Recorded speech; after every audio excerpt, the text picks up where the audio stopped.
Halo semuanya, salam kenal.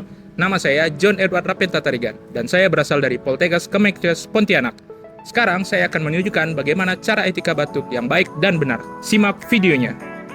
Nah guys, tahu nggak sih, di saat kita batuk dan bersin, terjadi pelepasan virus dan bakteri yang berasal dari pernapasan, baik melalui udara maupun cairan, yang bisa menularkan ke orang lain.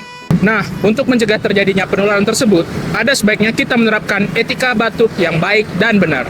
Oke, yang pertama adalah di saat kita batuk ataupun bersin, sebaiknya kita menggunakan tisu ataupun sapu tangan untuk menutupi mulut ataupun hidung kita. Yang kedua adalah kita bisa menggunakan lengan bagian dalam, seperti ini. Oke, yang ketiga, kita juga bisa menggunakan masker, yang dimana sekarang dimana zaman COVID, yang harusnya kita bawa kemana-mana.